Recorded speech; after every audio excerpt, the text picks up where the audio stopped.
Cesta básica aumenta em todo o país e você vai ver também.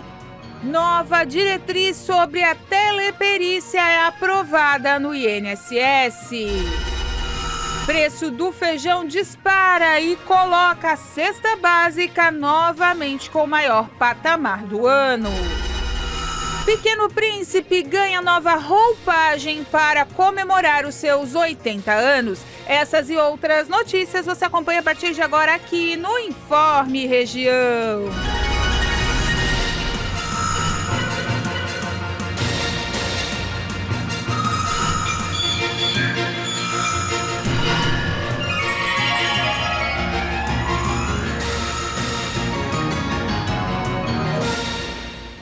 Olá, estamos chegando com mais uma edição do Informe Região. Hoje, sexta-feira, 10 de abril de 2026. Fica com a gente agora com as informações do dia por aqui. Olha só, gente, as chuvas foram os fatores determinantes para o aumento da cesta básica. De acordo com o Diese, o feijão foi o que sofreu maior impacto. Os custos para a aquisição dos alimentos da cesta básica subiram nas 27 capitais, segundo o monitoramento feito pelo Departamento Intersindical de Estatísticas e Estudos Socioeconômicos, o Diese, e pela Companhia Nacional do Abastecimento, a Conab. São Paulo permanece com o maior valor apurado de R$ 883,94, enquanto Aracaju tem a cesta mais barata, uma média de R$ 598,45. Os alimentos com maior impacto foram o feijão, a batata, o tomate, a carne bovina e o leite, todos com aumento, sendo que os três primeiros tiveram impacto decisivo das chuvas nas principais regiões produtoras. Na contramão, o açúcar teve queda no custo médio em 19 cidades relacionadas ao excesso de oferta. Segundo a Pesquisa Nacional da Cesta Básica de Alimentos, Florianópolis, com R$ 824,35, aparece como uma das capitais mais caras do país para se comprar alimentos. Com o salário mínimo de R$ 1.621, o trabalhador precisa de cerca de 109 horas para custear a cesta, ainda que a alto valor apresentou queda se comparado à renda em relação ao ano passado. Em março, o tempo médio necessário para adquirir o produto da cesta básica foi de 97 horas e 55 minutos, enquanto em fevereiro era 93 horas e 53 minutos. Se comparado com março de 2025, considerado o conjunto restrito de 17 capitais analisadas, a jornada média foi de 106 horas e 24 minutos trabalhados.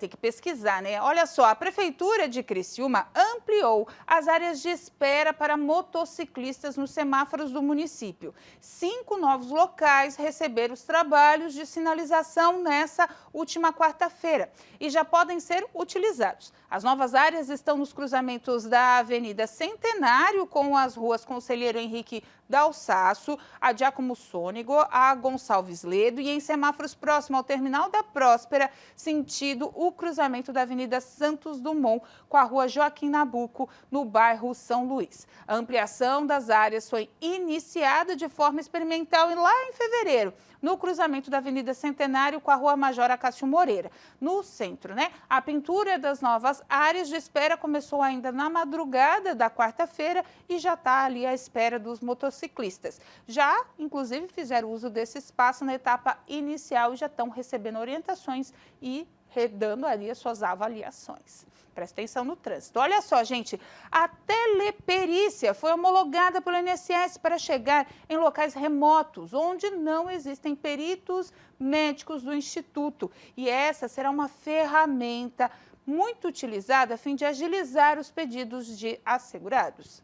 Através da portaria publicada no Diário Oficial da União, torna mais claras as regras da perícia médica feita de forma remota pelos peritos do Instituto Nacional do Seguro Social e INSS. A portaria consolida a teleperícia como procedimento regular da Perícia Médica Federal e padroniza o uso da telemedicina como avaliações para videoconferência. Mesmo com o atendimento do perito sendo à distância, os segurados terão que comparecer presencialmente a uma agência da Previdência Social, em data e horário previamente agendados. Na agência, o segurado passará por uma triagem, durante a qual terá que apresentar seus documentos pessoais e médicos digitalizados, que serão anexados ao requerimento. O segurado também assinará um termo de consentimento para então aguardar o chamado em uma sala equipada com computador, câmera, áudio e conexão interna. Segundo o Ministério da Previdência Social, os procedimentos já vêm sendo adotados e a portaria foi publicada com o objetivo de dar mais clareza ao método e às responsabilidades das partes envolvidas. Entre as vantagens desses procedimentos estão a possibilidade da teleperícia chegar em localidades remotas, onde não existem peritos médicos do INSS. Em geral, os atendimentos serão feitos no contraturno dos médicos peritos que se dispuserem a trabalhar, além das metas estabelecidas para receberem bonificações. Até então, a teleperícia vinha sendo aplicada apenas em situações pontuais. Com as novas regras, o atendimento remoto passará a ter uma base normativa mais definida, deixando mais claro os tipos de perícia que poderão ser realizados de maneira remota pelos médicos peritos.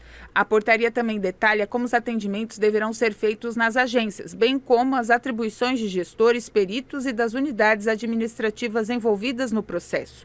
Entre os serviços que poderão ser avaliados na forma prevista pela portaria estão a perícia médica inicial, a avaliação e a reabilitação de médicos periciais do benefício de prestação continuada, o BPC, além de outros serviços que venham a ser autorizados pelo Departamento de Perícia Médica Federal ou pelas áreas técnicas do INSS. Bom, né? Tudo que é tecnologia que pode ajudar, mas desconfie, gente, quando ligarem para você falando que é da perícia. Não existe isso, tá? Tem que ir na agência vai ser feita essa perícia da telemedicina. Cuidado com os golpes. A seguir, mercado brasileiro de venda de livros físicos volta a crescer.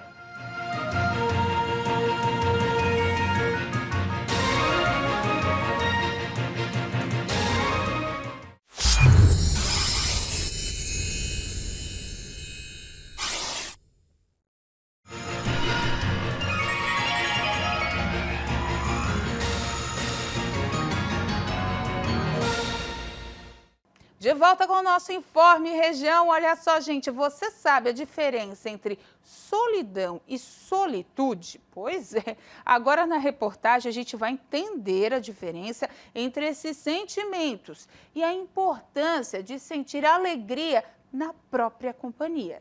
Apesar da fama de povo alegre e hospitaleiro, pesquisas recentes de um instituto francês revelam que os brasileiros são os que mais sofrem de solidão no mundo.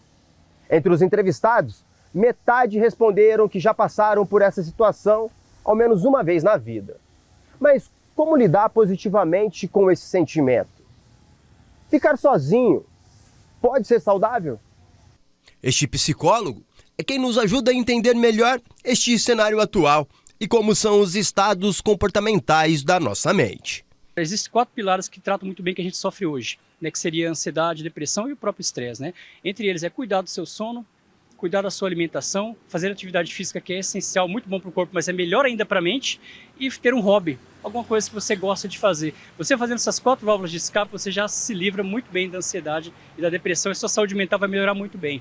Pelas ruas da capital, entre uma conversa e outra, não é difícil encontrar relatos que retratam bem os resultados da pesquisa. Como o da Rosimeire, que já passou um quadro severo de depressão e sabe bem os sintomas da solidão.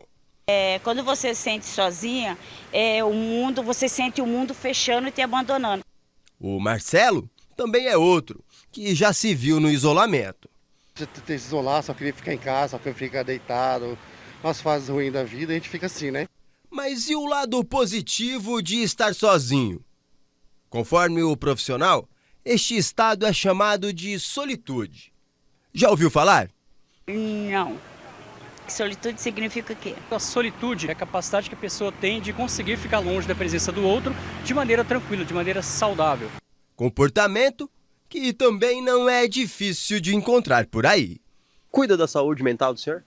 Sempre. De que forma? Uns exercícios, né, diários. Alimentação também. Os exercícios, o senhor prefere fazer sozinho ou em grupo? Sempre sozinho, acho melhor. Isso não é solidão, não? Não. E, pelo visto, foi ela, essa tal de solitude, que tirou os nossos amigos da solidão. Saio mais, converso mais, vou em busca de novos horizontes, novos sonhos, sem desfazer de ninguém, sem saber quem elas são, deixar de ser, bom dia, boa tarde. Hoje eu pratico ciclismo, hoje eu sou uma pessoa mais ativa, entendeu? Então eu sempre estou ocupando minha cabeça, né?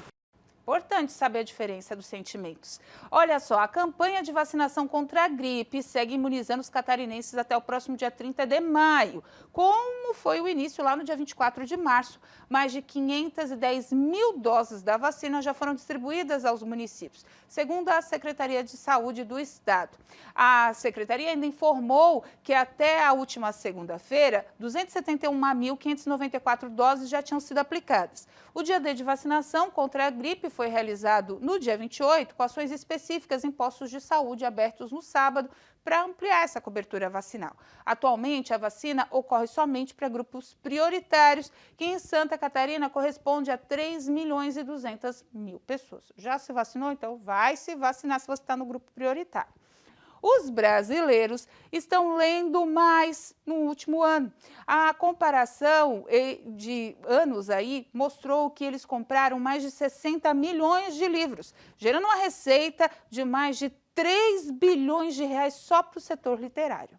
O mercado varejista de livros no Brasil apresentou desempenho positivo em 2025, com crescimento tanto no volume de vendas quanto no faturamento em relação ao ano anterior. De acordo com o painel do varejo de livros no Brasil, as comercializações avançaram 7,75%, enquanto a receita do setor aumentou 8,68%, consolidando um cenário de recuperação e expansão. Ao longo do ano, cerca de 60 milhões de exemplares foram vendidos no país, o que resultou em um faturamento superior a 3 bilhões de reais. Em 2024, o setor havia registrado a venda de aproximadamente 56 milhões de livros, números que reforçam a trajetória de alta observada em 2025. O levantamento também aponta uma leve elevação no preço médio dos livros, que passou de R$ 50 para R$ 51. Entre os gêneros mais consumidos, a ficção liderou a participação no faturamento, com quase 30% do total, seguida por obras de não ficção, além dos segmentos infantil, juvenil e educacional, que completam o ranking das categorias mais relevantes para o desempenho do setor.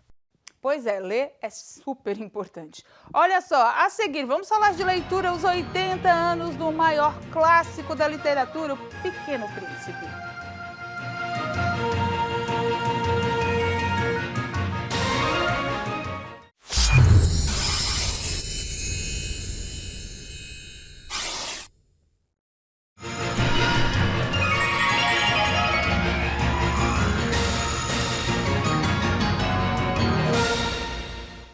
De volta com o nosso Informe Região, já que é sexta-feira, vamos aproveitar, falar de literatura, coisa boa para colocar aí na cabeça dos seus pequenos. Em falar nisso, O Pequeno Príncipe está celebrando 80 anos da primeira obra publicada lá originalmente em 1946 na França. E agora ela está ganhando uma versão toda vibrante, colorida, com pouquíssimo branco, que vai oferecer uma nova experiência estética ao leitor. Mas, lembrando, nessa releitura tem um pitaco brasileiro. The rhythm of the book gives you these little gifts of engagement with O ritmo do livro te oferece algo que você pode pegar com a mão e, se você precisa começar a manipular algum dos objetos do livro, isso estimula a percorrê-lo.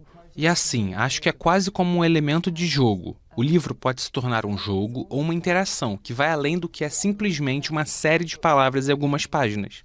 a game or an interaction beyond what is traditionally a series of words on pages. O livro, publicado em 22 idiomas, é a primeira readaptação de O Pequeno Príncipe editada desde o lançamento na França em abril de 1946. Os dois criadores do estúdio Mina Lima, a britânica Mirafora Mina e Eduardo Lima, contaram que tiveram carta branca da Gallimard, a histórica editora francesa de Saint-Exupéry.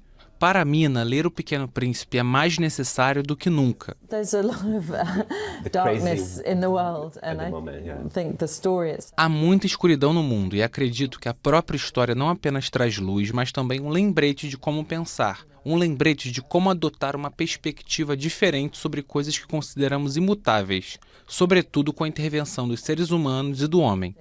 Are just as they are. especially with the intervention of humans and man. O Pequeno Príncipe, do Mina Lima, conta com uma primeira tiragem de 250 mil exemplares em todo o mundo. Em sua versão original, o livro quebra recordes editoriais há 8 décadas. 300 milhões de exemplares foram vendidos, 18 milhões deles na França. Que lindo, né? Vai ficar maravilhoso esse novo Pequeno Príncipe, vamos dizer assim. A obra é a mesma, né, gente? Só ganha uma roupagem nova mais